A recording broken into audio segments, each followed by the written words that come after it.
time on figuring out, sir. I'll tell you a little story. So during the pandemic, me and my sister, we were watching the Netflix documentary, Inside Bill's Brain. And halfway through it, I told my sister that, hey, you know what? Like, one day I'll sit with Bill Gates and I'll directly speak to him and get inside his brain. And just randomly, and she was laughing.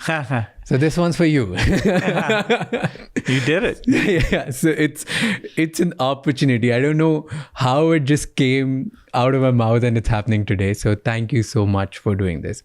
Well, you've come to India quite often. Tell me something that you've observed about India, which a lot of people don't know about. Well, people probably, because they're here all the time, they probably don't recognize how much things have changed. If you go away and come back, then you see, wow, the level of entrepreneurship and the amount of innovation that's actually taking place here. It's pretty fantastic. And, for the foundation, we've been here originally because a lot of the health challenges were here, and we still care a lot about that. But now a lot of our invention is being done here, whether it's, vaccines, obviously, we have some incredible partnerships, but it's broadening to, better seeds, better diagnostics, the ways that we can use AI for health or education.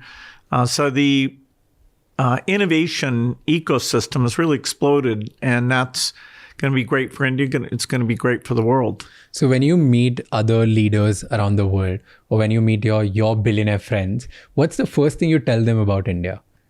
Is it the same thing, what you just told me? Yeah, it's,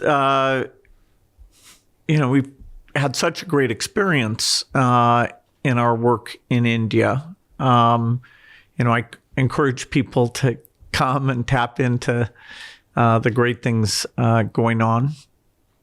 Is there anything specific you tell them? Well, my connection with India goes all the way back to the Microsoft days when, we at first would hire people from India and bring them to the United States. And, both the United States and India were kind of mad at us because we were taking, the smart people and moving them. And, then they came back here to India and created the Microsoft India work, which has, been absolutely fantastic.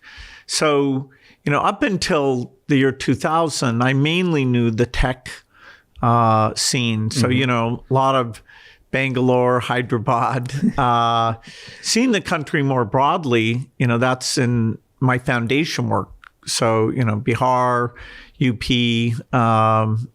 seeing, where we could partner and help with things. I still want to take more vacation here. I've done it a little bit, but, there's a lot of great places in India that I haven't been to. Talking about Microsoft and taking people from here to US, people like Satya Nadella, Sundar Pichai, there have been incredible CEOs around the world. Why do you think India is becoming a global talent capital for the world? Do you think anything special here which is out there? Well, 20% of the world's people live here in India. And India's had a particular emphasis on, engineering, software, and turned out a lot of top people. And so when you get people like Sundar, Satya, who are both great at engineering and at management, that's a magic combination. And, so they, these companies, are looking anywhere in the world to find that mix. And, so India's getting about its fair share of those top leadership positions. And, it partly comes from having great universities, not just the IITs, but starting with them, that's using the incredible talent that's here. So talking about Indian talent, you do a lot of philanthropy work here, and you've met a lot of talented people here, a lot of rich people here as well. You believe that all the money that rich people have, or like people who have made wealth for themselves, they should use it for charity work. They should pledge it. In India, usually a lot of people believe that as parents, it's their duty to save everything for their kids, for the inheritance, right? Like the kids will get everything. What do you think is the right mindset? Using all the money for pledging and giving it back to the society, or giving it to the children? Well, I think, everybody gets to decide on that. In my case, my kids got a great upbringing and education, but, less than 1% of the total wealth, because I decided it wouldn't be a favor to them. It's not a dynasty. I'm not asking them to run Microsoft. I want to give them a chance to have their own earnings and success, be significant and not overshadowed by the incredible luck and good fortune I had. And different families see that differently. I think the people who've made fortunes from technology are less dynastic, and so they'll even take their capital and give a lot of that away. You can have a view of giving away your capital or just giving away your earnings. And of course, I love all philanthropy, but the tech sector is probably the most aggressive about giving most of it away. Not the other sectors, you have not seen that in any other kind of industry where people try to give? Not to the same degree. It tends to be giving more, giving some portion of the profit as opposed to the actual base capital. In India, a lot of kids also fight with their parents on inheritance. Have your kids ever spoken to you and be like, hey, why are you not giving us everything or anything? Has it ever happened? You don't want your kids to ever be confused about your support for them and your love for them. And so I do think explaining early on your philosophy, that you're going to treat them all equally, and that you're going to give them incredible opportunities, but that, the highest calling for these resources is to go back to the neediest through the foundation. And, they've seen the success of the foundation. I hope they're very proud of the foundation. And so, I've seen cases where kids actually tell their parents to be more philanthropic. I think the younger generation sometimes actually is pushing against this idea of the wealth just being passed down mostly. So it's every family's a bit different. I have last question on India, and then we'll get to the foundation work and try to understand you as well. If you get an opportunity to invite 3 Indians for dinner, dead or alive, who would they be? Well, I get to spend time with, some incredible people in India. And, I get time with the Prime Minister and understand his vision and how we fit into that, this, 2047 thing that, everything is lining up to try to achieve that. I get to meet, there was a great scientist, Raj Bhan, who created the Department of Biotechnology. There was a mathematician, Ramanujan, who I would have loved to have met him, because he was almost mysterious how he was so genius at what he was able to do. I got to work with Ratan Tata. I'm getting to work with all of the amazing philanthropists and a lot of the innovators here. I get to see small companies early on. I just went through some of these companies using AI in health, some for-profit, a few nonprofit.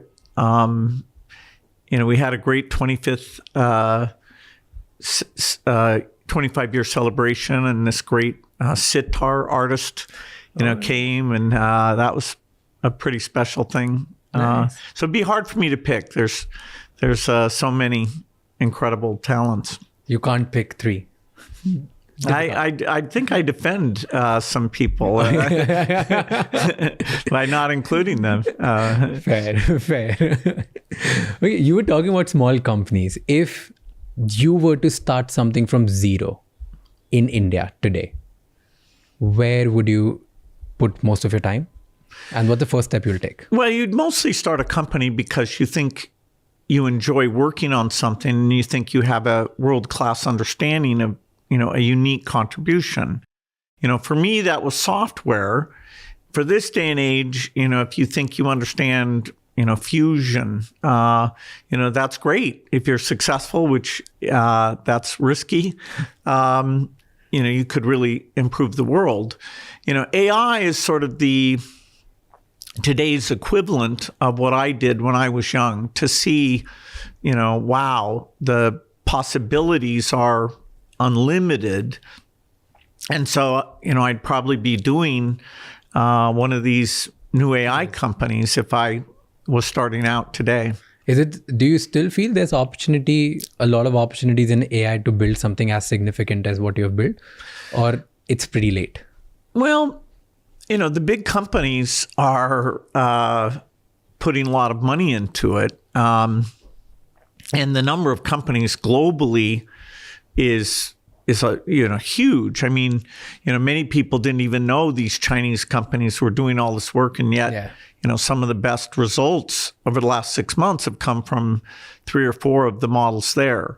So it's not, when I got going in computing, it was a very small set of people, and people thought we were crazy that we set a computer on every desk and a computer in every home. And that just seemed strange to people because they couldn't see they didn't get software, and they didn't get the exponential improvement of the chips was making computing, basically free. So I'd say it's tougher to get out in front. Mm-hmm. There will be new companies. I mean, NVIDIA, is almost as valuable as Apple and Microsoft, and yet, they came into prominence only really in the last 5 or 6 years, although they're about 15 years old. So there are opportunities, and there will be some new companies that use AI to achieve unbelievable success, but it'll be, 2 or 3 out of 10,000. And, would I be able to do that again? Hard to say. You talked about, like, when you started, a lot of people thought that, oh, what are you doing? This is some random thing these guys are trying to do. They may be stupid. They may be thinking too big, whatever, right? And over the time, every time you do something big, usually people do not understand you, or anyone, like not just you, like whoever wants to start something new and big. In today's world, or as of today, what's the biggest misunderstanding about you? What do you think? What do people misunderstand about Bill Gates? Well, whenever you hear about somebody who's got, some degree of power or, ridiculous amounts of money, you might think they have grand schemes, and they're, there's almost a sense that, their values are different than your values, and, that you should be concerned about their agenda. Hopefully for the people who actually do know me, and how much I love the foundation work, and, how I work with my friends or my kids, it's very different from the people who just think, oh, wow, he's one of these guys who's, pushing levers and has too much money and too much authority. So that people misunderstand about you. And talking about misunderstandings, have you made any major mistake that people don't know about? Well, some of my mistakes are very public. I mean, Microsoft, we had lots of products that didn't work. We did a phone operating system, and now, Android, took that position. So I certainly, messed that up in a huge way. For the foundation, we often have multiple plans. We wanted to have an HIV vaccine. We don't have that yet. We're working on a very cheap toilet, but it's still too expensive. So that's taking a lot longer. We don't have polio eradication done. I'm still very committed to that, but it's taking a lot longer than we thought it would. So talking about foundation work, you've impacted millions of lives and you spend a lot in making people's life better. What's your biggest challenge today? Because somebody who's watching this might think that at your level, with so much power, influence, money, you can actually fix a lot of problems. What do you think is your problem? Like, what challenges do you see here? Well, I love the scientific challenges. I mean, we still don't fully understand malnutrition. We have some tools to reduce it, that it's super exciting. But, I'm really pushing our research workers hard that, okay, we need to know more about that. I do think getting money to help the very poorest countries, a lot of which are in Africa, Asia, many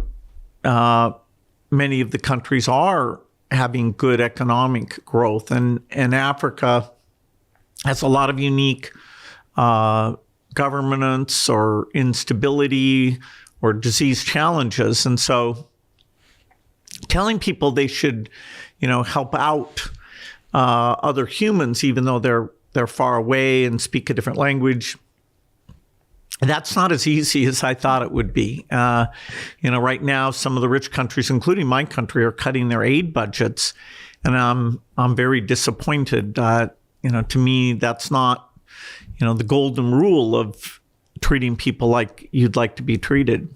So what do you think all the people who are watching this, including me, young people should do so that we could convince more people to help other people? Well, when you're young, if you're here in India, you can probably travel, some modest distance, an hour or two, and see people, who don't have the same opportunities you do, that, they're smart, but their school's not good, or, they get some health problem and they're not able to access things. I would say in India, programs like the aspirational district program, India does talk openly about the places that are the worst off. And that's pretty impressive. Even issues like sanitation that most governments, you wouldn't catch them talking about toilets. Yeah. This country, took on a pretty aggressive plan and made a lot of progress on that. So you can go out and see people and develop empathy without going too far. And you've spent hours and hours and days in this country. You've spent millions on vaccines and trying to take care of healthcare challenges. What's one problem you feel that money cannot fix? There's a lot of talk about obesity. And, when I saw the Prime Minister, he was talking about various yoga type things that, if people would adopt those. But it's been hard. Not many countries have gotten the behavior change. Yeah. Maybe India can pioneer some approaches there. But, frankly, and I'll sound like a technologist, the most promising thing is actually, a class of drugs called these GLP-1 drugs that, are going to go off patent and become cheap. And, so I always like I'm a little over-focused on a scientific solution. Yeah. So maybe a combination of that behavior change and the new tools. Sure. But behavior change is hard. We haven't succeeded in that as much as we'd like to. Tell me one behavior we all should adopt. Well, the behavior that's helped me is basically being a student all the time, wanting to learn things and being pretty brutal with myself of, do I really understand, what's going on? Do I understand some AI thing or some disease thing? And, fortunately, I can meet with people who, in many cases, can help me understand. And then, knowledge, if you're careful about building your knowledge, it all kind of connects together. But, reading a lot, being a student, having people who can teach me, that's, been not only fun for me, but also a big part of my success. So all of the people who are watching this actually feels pretty validated at this point. Good. Because this whole podcast is about learning from really, really incredible people like you. And Fantastic. we have so many questions that we just keep asking to learn more, to get inside brains. So thanks for validation. Perfect. Okay. What's fascinating for me this time in your journey, like this time you visit to India, the full Gates Foundation board is here, right? And that's pretty unique, and they get to experience India. What do you think? What are your priorities with regards to this nation? Why the whole board is here? What you guys are trying to figure out? What are the things that you're doing? Well, as much progress as we've been part of achieving here in India, there's still a lot to do. The child to death rate is about a third of what it was, but it's still almost 3 times higher than in a rich country. So we should all want to close that gap. That's equity. I mentioned malnutrition. The country is very serious about that, and yet, it means that your brain never develops. And sadly, if whatever dietary or disease things affect you during pregnancy in your first year, even if later you get a fantastic diet, your brain and your physical capabilities, they don't adjust. You're, sort of permanently affected. And so, we're working with some great scientists here. We have a lot of the tools of biology have gotten a lot better. So I do think, in the next decade, we'll totally get to the bottom of that. And, I'm thrilled to do that. And a lot of the scientists we partner with, including some at ICMR, but, lots of institutions around the country, they're also committed to that. So you work here a lot, and with the foundation, you work around the world, a lot of things. And because of all of this passion and data and this intention to try to help people, you've been pretty accurate in trying to understand trends way before people, like normal people. Let's say you were pretty accurate in so many things, in predicting so many epidemics as well. Is there something that you know which we don't? Like, how do you spot these things way faster? Well, the biggest change agent in my lifetime has been the miracle of digital, now moving into the AI phase of that digital revolution. So the fact that as a young person, I was programming at age 13, and by, 18, I had my, thousands of hours of really strong feedback about, getting better and being pushed. And so it's a really lucky thing to have such a familiarity with the thing that's going to change the world. And so, I wrote a book called The Road Ahead a long time ago, that talked about, the internet and digital money and video conferencing.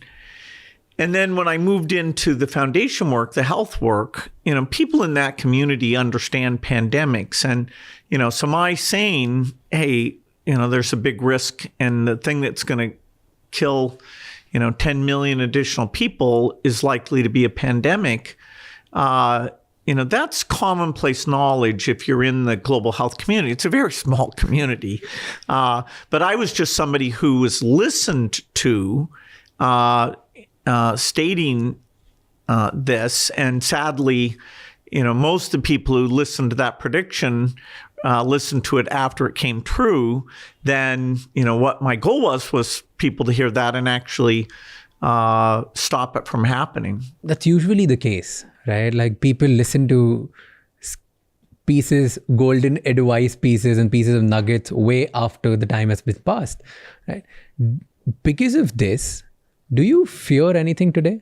I definitely hope that we shape AI in a positive way. It's such a big impact on, being smarter than humans, that it will change our world a lot. And it's definitely new territory. So I have a list of about 5 things. AI, shaping AI properly is at the top of that list. But, avoiding the next pandemic, avoiding nuclear war, bioterrorism, climate change. It's only about 5 or 6 things that we need to minimize the chance of, and use our additional wealth and insights, against those things. Do you have any personal fear? What's your biggest fear? It's not like I'm afraid of heights or planes or fire or anything like that. I hope I'll be sad as my brain gets less capable, which, as I turn 70 this year, I'd be lucky to have 20 years of, being able to learn. Maybe I'll get lucky and get a little bit more. But, that disappoints me because I've had such a amazing time learning things. And I used to think of old people as not, contributing all that much. And now I've had to change my mind about how important old people are. Do you feel difference? Like I don't at all. Probably if I took an IQ test, I would do a little bit worse than when I was 25. But, I've accumulated enough knowledge, so wisdom, can compensate a little bit for a slight reduction in intelligence. And I do think it's like a muscle that if you're pushing yourself to think and learn, that, you stay, it really helps your capabilities a lot. But yeah, I have a fear that, eventually I'll lose, I won't want to pick up a 500-page book. I'll look at it and go, are you kidding? I'm done with that. So with age, you have not felt any changes in your brain? Not really. Like, in terms of slowing? Wow. No, I don't think so. Whenever you can't remember something, you're like, oh no, now, but, so maybe a tiny bit of that, but then, it's just a little bit because you're looking for it. When I was in my 20s, if I couldn't remember something, I was like, so what? So is there any change you feel? Because, so Bill Gates of 25 and Bill Gates of 70, is there any change that you feel personally? Well, in my 20s, I chose to focus on one topic from, age 20 to about 31 or 2. I told myself, hey, I love biology and math and all these things, but I want to be the person who's advancing software faster than anyone else. And so I really did narrow my focus, and I didn't, take much time off. And I could stay in the office, 72 hours and then crash. And so my adrenaline was really unique. Now, my understanding of how to manage people, other than myself, wasn't that good.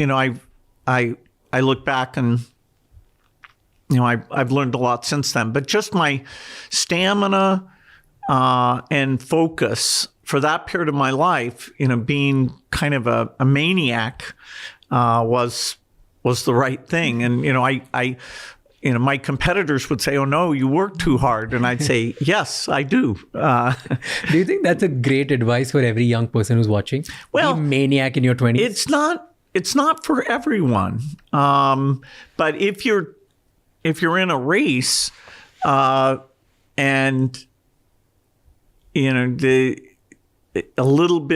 moving a little bit faster can make a difference, then yes, your 20s, when you have no wife and no children, that's the time to do it. That's the time to be a little maniac about certain things, right? You also just mentioned that you love learning, which obviously the world knows. But during this conversation also, you just talked about it like a little bit again and again. What are you currently learning? Or what do you want to learn now? Well, there's a lot going on. AI, just staying on top of that is, I very much enjoy that. And I get to sit and talk with the top people at OpenAI, and I get to play around with things. But then when you think, okay, now what about AI applied to mental health care? Isn't that one of the most exciting things? Yeah. Because, we can never have enough therapists, and even people who aren't, suffering massively, maybe we could help even people with mild symptoms. So, what does this AI companion look like? And, how can that help us? My friend Reid Hoffman just wrote a book called Super Agency that he's got a really good chapter about this. So I'm pushing myself to try and understand what can we do there and meet the people who are, pushing the boundaries, because I see such potential. So what would you advise young people to start learning today, and from where? AI itself? Well, if you have a mathematical mind, not everyone should learn AI. Okay. These tools are going to be available to everyone. And so you ought to be a user of AI. But the underlying stuff, that's a pretty narrow set of people who will have an opportunity to, push on a new training method. And even people who grew up with software, some of them don't really get this because it's a bit more mathematical than it is just a programming type thing. So it's as a user that, okay, if you like doing creative work, yes, AI is going to change your world, and AI hopefully can help you do things faster and better. So my prescription would be, yes, to use it for the areas that you're excited about. Any area that you're excited about, learn about that and try to make a bridge between AI and that industry. Right. I mean, the internet has so much educational material on it. So between all that material and then an AI that can help, take long documents, and you can have a dialogue with it. You can do it in text, or you can, now do these generate podcasts about things. It's a great time to be a learner, right? When I was young, I had to go to the library and, read the encyclopedia alphabetically, no multimedia. Yeah. This is a paradise. Yeah, thanks to you guys, because the digital world. Yeah, yep. The digital world. You made it easy for us. We don't know the world, what it looked like to go to a library and read about something. Mm-hmm. We get fidgety if we don't get an answer in 3 seconds. Okay, I have last 2 questions for you. Okay, one is, in your philanthropy work with the foundation, how is India contributing to your global strategies? Well, more and more of the innovation is being done in India. India's, got a depth of talent and a desire for frugal solutions. And so even though the rich world, US, Europe, we have a lot of talent. And for some basic science thing like immunology, a lot of the new insights will keep coming from those institutions. But when it comes to actually putting the pieces together, including something like AI for healthcare. I was just meeting with a number of companies working on various pieces of that in India. And so we need better seeds and we need better weather advice for farmers. And so although we're going to continue to do a lot of implementation here in India, help get things rolled out, more and more of our sort of product research work will be done here, both because it benefits India, but we're also very good if it's saving Indian children, really working well. Our foundation has a lot of presence in Africa. So even take the classic example where India was totally the leader on this digital public infrastructure, the digital money and identity Aadhaar thing, funding the Africans to come here and learn and for their budgets and helping to create the open source software that makes it easy for them. That's now a huge agenda item, which is kind of a South-South thing with a little bit of facilitation from us. Got it. And here's the last question. If the world had to write one sentence next to the name Bill Gates, what would you want them to write? I don't do my work, based on some epitaph. Ideally, they'd say that, wow, there were these diseases around, polio and malaria and malnutrition. And, now we don't have to think about that, partly because he championed, putting more great thinking and resources into ending those problems. And so, I hope people look at the word polio and go, what was that? When you read Dickens novels and they talk about somebody had consumption, it's like, what is that? Well, that's actually TB. So we still, not in the UK, we don't have much, but we still do. They just changed the word. So, hopefully some problems that we can actually finish and then move on. Which problem do you think will be finishing first? Well, polio, I expect even in 5 years, and that'll give us the credibility to go after things like malaria and measles. That's amazing. Oh, it is. It's going to be fun.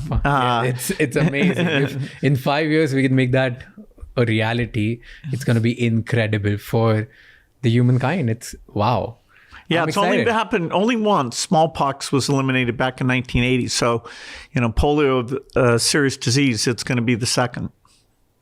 Wow. I really, truly wish that it happens faster than what we've just talked about. And I hope by the time the foundation gets in full-fledgedly in the work, I believe instead of not 2, 3, there could be multiple of them so that you lost counting. That should be the goal, and I'm expecting for it. Well, thank you so much for doing this, sir. It was pleasure having you. When I was a kid, I was growing up in school. You were the richest person in the world. And before I gave it away. Yeah.